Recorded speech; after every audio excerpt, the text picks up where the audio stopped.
Boom. All right, ladies and gentlemen, I get it. You are interested in starting a business, but something keeps holding you up. What is it? Well, today's episode is all about that power of taking that first step. So let's get this one going. Here we go. Shut up and sit down. Look, a business can give you everything you want in life: prestige, wealth, freedom. It can also take everything away from you. This show is for those who are willing to take that risk. These are the real life stories of entrepreneurs. But before we start, I have one small favor to ask. Please leave a comment.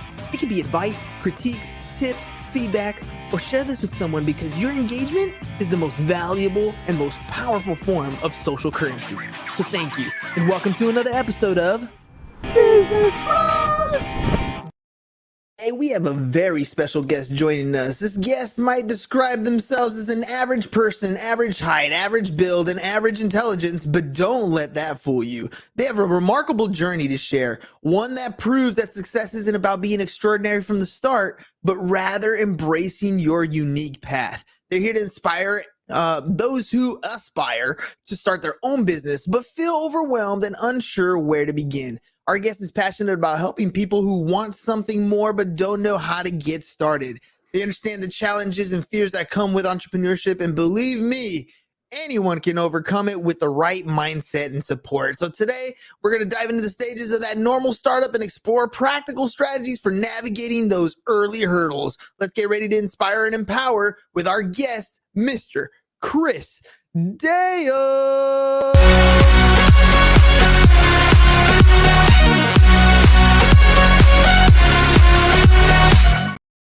Dale, welcome to the, Chris, welcome to the program, man. Yeah, delighted to be on.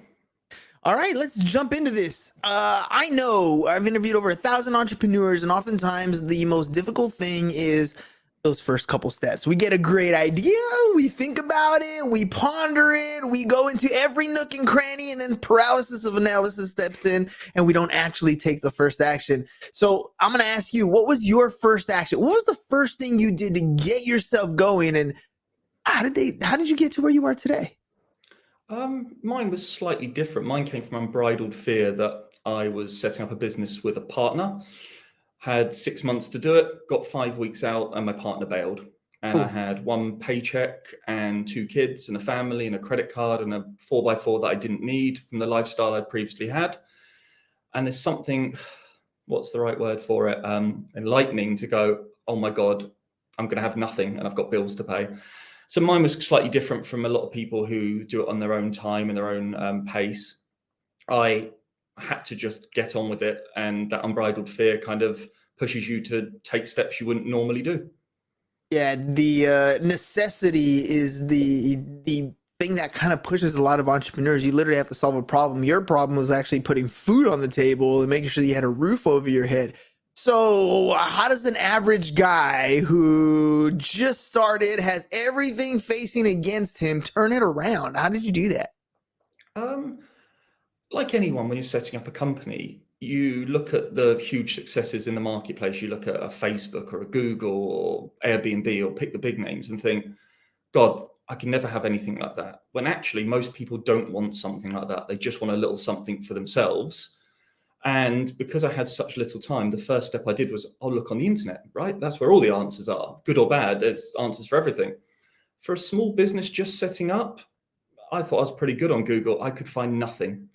So I was completely overwhelmed and stressed. And what do? You have to break it down into very small bite-sized chunks, because otherwise, like you said, you get overwhelmed by paralysis of fear and you don't go anywhere. For most people, I would say take your time and do your research. Don't leap into it. But for me, it was, I knew the industry I'd already worked in and wanted to do something slightly different. And it was just get on with it. And it starts with the basics. I had to have a company name, that's it. Hopefully a website that hadn't been taken, Google it, a bank account, and a product or a service you're going to sell to someone. That's it in a nutshell. All the other stuff is insignificant, day one, week one, even month one. I like that. I heard from many different people that the thing that cures most business problems are sales. And I feel like at the end of the day, what you just described right now, I got a name, I got a bank account, I got something to sell. Like that's really the gist of a business.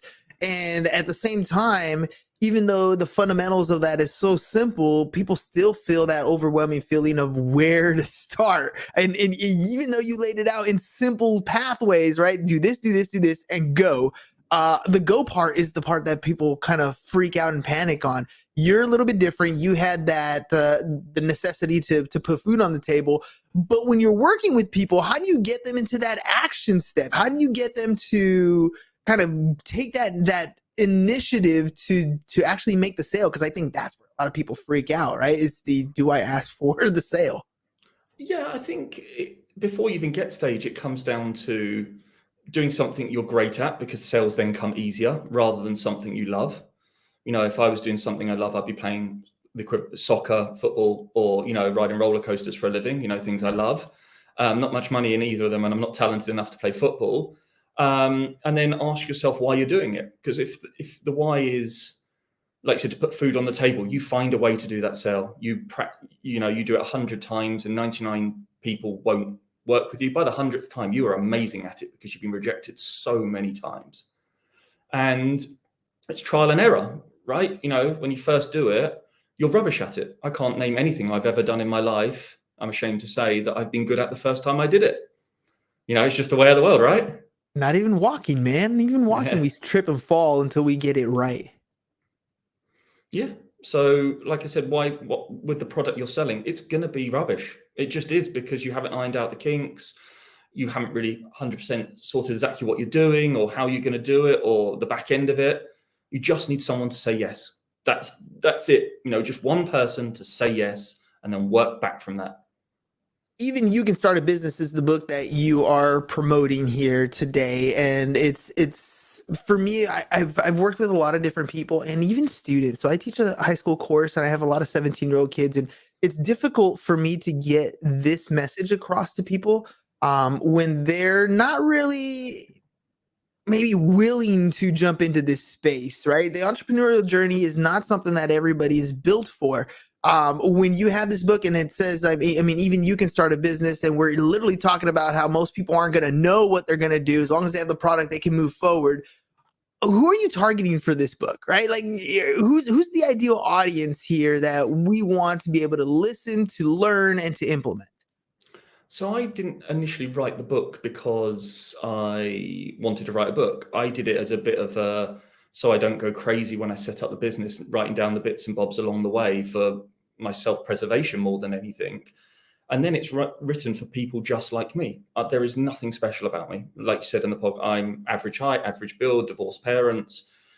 I got an all right education. I was all right at sport, but I wasn't top of my class at any stretch. I went to uni and did a degree that I haven't used to this day, because that was the thing to do. With parents say you got to go to uni, right? That's how you get a job, and a good job, and money.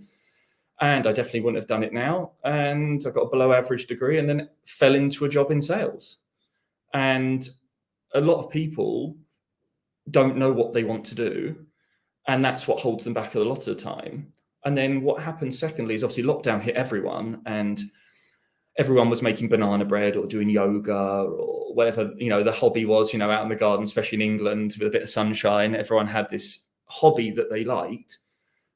As soon as you turn that hobby into a job, you stop loving it, because you're not doing it on your own terms. You have to turn up day in, day out, grind at it, you know, actually generate income from it rather than just something you love doing and pottering around with. And so the people I've spoken to have read my book, not that I'm preaching in any way, shape or form, have said that's the difference. All the things they love actually probably don't make worthwhile businesses, baking cakes and things. But actually, when they look back at what they're good at, they can add so much value to the industry they're in, or a slightly different industry, if they were to do it themselves and go it themselves and add that value. So let me ask you then, if it's not their passion project, if it's something that they got to get into because it will become work, and it does become work, and you hear it all the time, follow your passion, do what you love.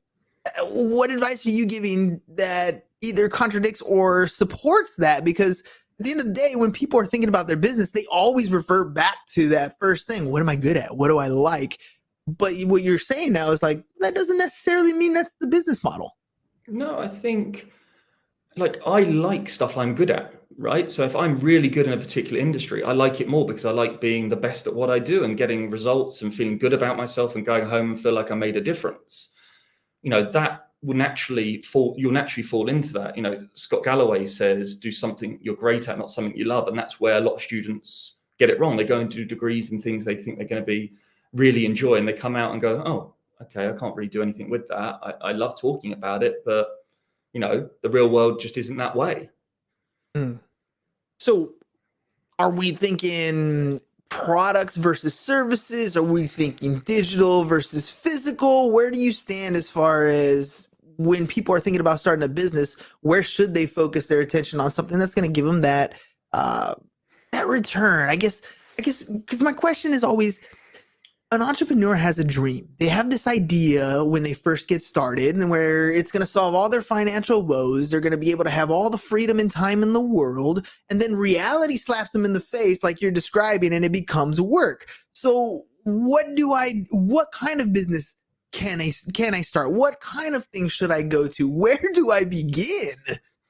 Yeah, I mean, I am a service over product person. I believe, product is a race to the bottom on price normally when you're selling like for like, and the only people that win are Amazon or those sort of people. There's always someone bigger with deeper pockets willing to take the pain longer to put you out of business. That's why restaurants, online services don't always work. With a service, you have that unique selling point. You can offer something as unique as you want. There's a famous saying that says, don't be the best, be the only, which is so important, because if you're the only person, you can charge whatever you want. It's just finding that, obviously, that one thing or that only thing that you do. But the people that go in it, I think, for the wrong reasons, so money, buying things, things that they think are going to impress people, you become a mercenary for it. And so when the tough times come and the hard days, you don't really want it enough. Justin Welsh talks about it and says, you shouldn't be in it for, the diamonds, the cars, those things. You should be in it to have freedom of your day, to spend with your family, to go on holidays and not worry, to, enjoy those experiences in life, because otherwise what you're left with at the end. I'll give you that. But I'm going to push back a little bit here. I'm going to say, Yeah, because on the one hand, I understand that side, right? Where it's like, don't chase the dollars, don't chase that glamour, do it because there's a purpose behind it, do it because there's a passion behind it. I understand that. But on the flip side, there are many entrepreneurs just like yourself who had a necessity for income. They had a need for that revenue, right? Like, there's a want versus that need. They had a need because they had to put a roof over their head. They had kids that they needed to take care of. That's a driven course that pushes them in a direction to keep going. It's the fuel you need to keep going. And yet they're chasing the money as well, just in a different motive. So how do you kind of contradict those two? So yeah, I'm a capitalist at heart. Absolutely. Money makes the world go round. Money gives you choice. That's all I'm saying. If you have disposable income, buy cars, buy holidays, buy planes, absolutely. I love all those things. What I'm saying is, the people that survive in entrepreneurship normally have to have the love of wanting to do it, not for the financial. The money comes. If you're good at something, you'll be rich. You just will. The best people in any industry, you name it, are beyond wealthy because they're the best at what they do. But the people that go in it wanting to be that person because they see someone that's rich generally fall at the wayside when times get tough. But I am a capitalist at heart. Absolutely. Money makes the world go round. All right, let's talk about the common obstacles and fears that entrepreneurs face. We kind of talked a little bit about them already, but if you have somebody who has some fears, who has some obstacles, I've always believed that oftentimes they're self-set when they're pursuing their business or their entrepreneur dreams. So how can individuals kind of overcome some of these challenges, and what are some of the common obstacles and fears that you see people struggling with the most? I think the obvious one for most people is a lack of belief in themselves, that they are good enough. I had that, absolutely. That's why I had a business partner who told me I limited my beliefs. But at the same time, it's also that element that if it goes wrong, it's on you 100%. There is no one else to blame. There's no hiding from it. And that could be quite hard to deal with. But at the same time, and it's cheesy and I've always believed it, asking yourself, what is the worst that could happen? And then reframe it and going, what is the best that can happen? And when you look at it in both those ways, the worst thing that happen is, yeah, in my case, I'd have had to have sold my house potentially, or gone and worked in a shop for short term to pay the bills, to cover payments and things. But would I still be happy with my family? Absolutely. They love me no matter what. But what is the best that could happen? The sky is literally the limit. I hate it's cheesy, I know, and a cliche, but it is. If you put enough effort in and find your way, whether it's setting up different businesses, whether it's helping people, whether it's online businesses, lots of, using AI at the moment, so huge. If you throw yourself in something, it may become something incredible for you. Yeah, you never know. The act of progressively working towards that thing will open up so many doors. Recently, I watched the Netflix series called Arnold, about Arnold Schwarzenegger and his story. Amazing. Story, right? And one of the things that really set me off was the whole idea of belief that you're talking about, because this guy doesn't speak English very well. He's not the greatest looking human being in the world. He wasn't born in this country, and yet he finds a way to persist every single day, to work towards something that he visualized and believed could become a reality. And through trial and error, made that thing happen. And I feel like what you're describing is exactly that. The belief is not just an idea or an affirmation you say to yourself, but something that you believe can actually work through. Do you disagree with that? No, I completely agree. I struggle with the whole telling myself affirmations. I've just, I'm a bit cynical that way. It works for a lot of people, not for me. My thing is doing. If you just take that first step, just do it, and then the momentum takes. And that's my way of dealing with stuff. If things go really bad, I throw myself into it wholeheartedly, and it hopefully will get a little bit better. But the guilt, fear, overtakes me if I do nothing. It just paralyzes me, like you said before. Well, and let me ask you this. You had a wife, you had a kid, you're in a situation where a business partner walks out on you. You don't know where you're going to that next step. And part of having that belief and knowing that you're going somewhere is being able to visualize it. Part of the sales side is being able to share that vision of what you want with other people. That's really where the transference of energy goes in. That's where you actually make the sale, because then that person can see themselves either achieving or whatever it is that you're doing based on your sales pitch. And there are a lot of people who I feel struggle with that initially, because they have this idea, they have this business venture they want to go on, and the first thing they do is they go tell their loved one, right? Their spouse, their friends, their whoever, and that person really just craps on their idea because that new entrepreneur isn't good enough yet to really articulate the vision that they have. And so the person out of love is kind of poo-pooing their idea, but not because they want to poo-poo their idea, because they don't want that person to get hurt. You have a lot of entrepreneurs that are in this space that are going through something like that. What do you tell them when they have a vision, an idea in their mind, and everybody else around them is saying, I don't know, that's not going to work? So there's two things for this. I talk about it in my book. When it comes to family, you are never going to get a worthwhile answer. I don't mean that with any disrespect. I remember saying to my wife, I could have told her I was going to be a drug dealing pimp, and she'd have gone, amazing idea. You go for it. You can be the best pimp out there. Go for it. At the same time, if someone tells you, no, you can't do it, you've got bills to pay, stay in your job, steady, we can't take the risk. Both of those responses come out of love for you and what you've got. You're never going to get a fair and honest answer on what your idea is or what direction you want to go in, because they're overwhelmed by love and emotion, not strategic and understanding. It's always good to get outside advice. Ask. You'd be surprised.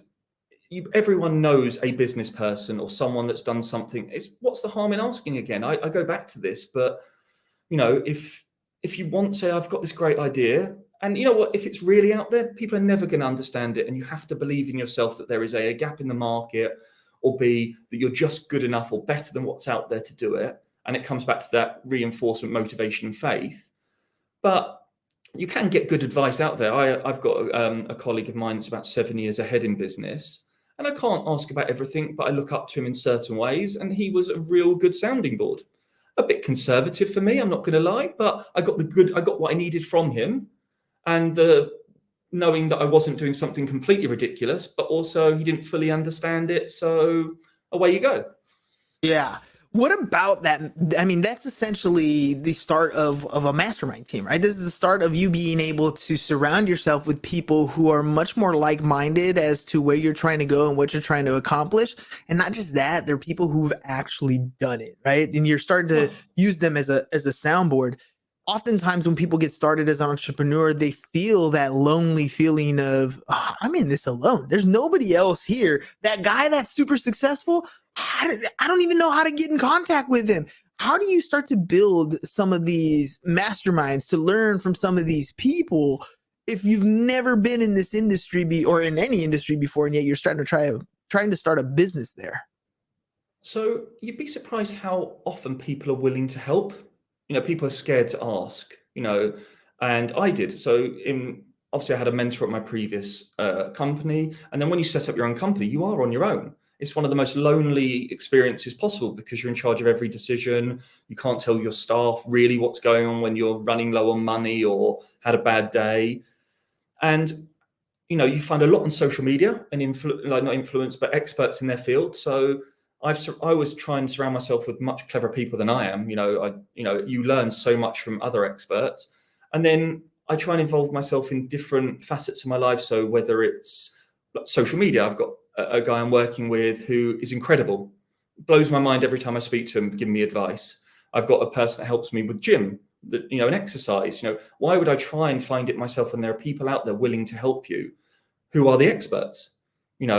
And it's the same with setting up a business. At the beginning, you're kind of winging it. You're trying, there's certain bits you'll know. I asked, my mum, how do I set up a company? I just didn't have a clue, in England, how to do it. And she went, "Oh, you should do this, this, and this. I'll do it for you. Here you go."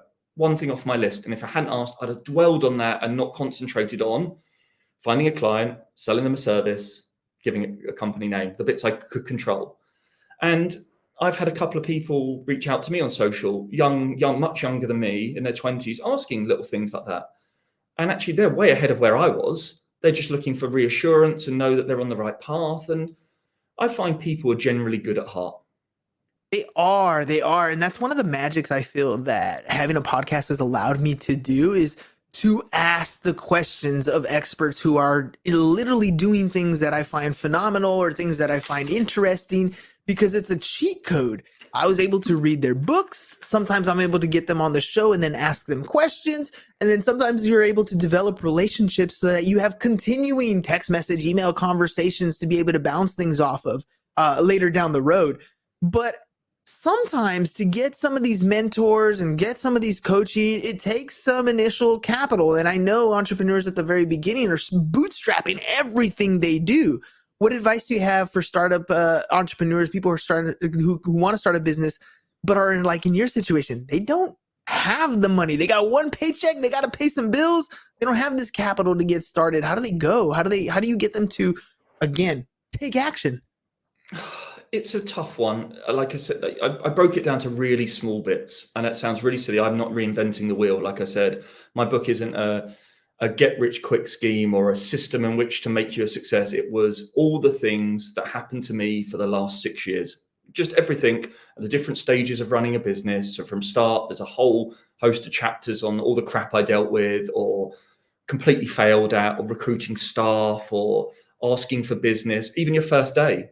You should feel nervous as hell on your first day, almost feel sick, struggle to eat. That's normal. Most people then go, "Oh, I don't want it enough," or "I want it too much," or do people really just pick up the phone? Well, yeah, they do. Or do people really just knock on doors? Or do people really send cold DMs and get responses? Yeah, you get a lot of crap in your inbox, but you also get some gems of people wanting to help you. And deep down, what it comes down to is offering a service or product that people actually want and need. You're not selling double glazing. In England, it's a big thing. It's a joke. Double glazing. Actually offering something and finding your target market and doing the research, and then the conversations get a bit easier because they have a genuine interest in what you do. Taking that first step, you can support yourself with people, put yourself in, do affirmations and do yoga beforehand. But until you take that first call, that first step, it's irrelevant. It's like the person that says how to be amazing at press ups. You can read 1,000 books on press ups. Eventually, you just got to start doing press ups to get better. Oh yeah, oh yeah. Andrew Tate, I love his answer that he gave when it was like some clip. They asked him like, "What's the easiest way to get a six pack?" And he was like, there is no easy way. You do the work. You got to actually do the crunches. You can't read about it. You can't learn about it. You got to physically get down and do it." And I think you're exactly right. That's where the keys to your real success comes in, because that's where the mistakes are made and that's where the learning process actually happens. So, Chris, people want to reach out to you. How can they do that? How can they get a copy of your book? And what is it that you're helping people achieve right now? So, like I said, the book came out of just a love project in kind of lockdown, and started writing one chapter and writing another. I am on Twitter at I am Chris Dale, and that's the main place I speak to people, because it's just a great town hall from which people just bounce ideas, and started to build a small community of people I speak to almost every day. You can buy the book on Amazon. It's been on sale for about a month. It's done better than I ever expected. To give you an idea, I wrote the book and only two people knew that I'd written a book on the day it came out. I didn't tell a soul. It wasn't for that reason. And then, lucky enough, it was an Amazon bestseller, and more and more people have bought it or found out or asked about it. And so that's been a pleasant surprise, because I'm not a great self-publicist, I'll be honest. But the idea is that people can to message me and ask, just ask a question. I get it all the time now. What do you think of this? How do I do this? And I'll just be honest, there's no secret formula there. I'm a normal person, and you're going to make mistakes. As long as you don't make the same mistake over and over again, and what you're trying to do is decent, you'll be a success. Perseverance, day in, day out, consistency, is better than almost any talent out there. I think work ethic over talent every day of the week. And I didn't ask you this at the beginning, mainly because I wanted to talk more about that entrepreneur journey and kind of hit on the different problems and obstacles that entrepreneurs have when they're first getting started. But at the end of the day, we love to hear where did you finally find success? Where is it that you kind of built that business and it worked and allowed you to keep that roof over your head, food on the table, and meet the dreams that you were looking for? So I'm quite ambitious. So I've grown it quite quickly. I got a small amount of external funding. We've grown every year for 5 years, but first 2 years are really tough, because, cash flow is always tight. You have good months and bad months. You win deals, you lose some big deals, and it's quite demoralizing. I guess my definition of reward is comfortable financially, definitely. Be able to control my days and time and see my family. I was in a rat race before. I was, working 80, 90 hours. I was traveling to Asia half the year, every Wednesday, back every Sunday, in economy, 24 times a year, eating badly, not training, not seeing my family, missing my birthday every year. And it's like, why am I doing this? I'm doing it for someone else. And then what I did is I took all the aspects of my previous company and did the opposite. And that sounds really silly, like what really doesn't work, and I'm going to do the opposite. And for me, what I'm really proud of more than anything is the culture of my team members. So I've got 30 employees, and that's the most important part of the culture. They believe that, they never give up on a deal, that, they are a family to me. We're going to fall out, but you're going to work hard, and everyone gets rewarded if we do well. And that's going into battle mentality. And isn't it crazy, like if you can go back and give yourself words of advice while you're sitting there on the table, your partner has left you, you're looking at your wife, you're looking at your kids, scared the hell out of your mind. What would you tell yourself now? My wife would always say, have more faith in yourself than you do. Don't be so hard on yourself, she's always said to me. And deep down, I think if you believe you're good enough and you work hard, you're undefeatable. I think it's Alex Hormozy says that if you don't quit, you never lose. You only lose when you stop. That's really important. True. He blows my mind with stuff he says. Yeah. Plus, he's got a great book called The $100 Million Offers. I'm just throwing it out there. That one as well. Incredible book. Well, all right. Well, Chris, thank you very much for coming on today, man. You shared a lot of great insight, and at the end of the day, it is the action that makes a big difference. Arnold in the documentary talking about, he always says, make yourself useful, go stay busy, do something that will take your mind off things. And it will, for some of us, we go out for a run. For some of us, we start working and on our business. For some of you, it's to paint and draw. I don't know what it is, but the action is what's going to take you there. And since this is a business show and we are speaking to entrepreneurs, if you're thinking about starting a business, make sure you guys hop on Amazon, go pick up a copy of Chris's book. It's called Even You Can Start a Business. Even you can start a business. And yes, it's possible. I know inflationary periods are here. It's tough to make ends meet on a 9-to-5 job. So those side businesses are something you can reach out to. And what does it take? Ask Chris. It just takes action, right? A few little fundamental steps. Chris, before we head out, any final thoughts? No, it's been an honor to be on here, and lovely to talk about my book. And awesome, thanks man. so much for having me. Of course. And it's late for them out there in the UK, ladies and gentlemen. Look at that, behind the clock. It's over there, 10:30, so we're going to let him go. Chris, thank you very much for being on the show today. Ladies and gentlemen, one more time, Even You Can Start a Business is the name of his book. Make sure you guys grab a copy. Chris, thank you very much for being on the show. Ladies and gentlemen, we'll catch you guys on the next one. Peace. Thanks, bud. And we're out. It's over. Go home. Is your business in need of marketing? Try starting a podcast. But not just any podcast. Podcast like a pro. We can show you how to take your business from being invisible to becoming a brand people trust. Go to www.businessbrand.com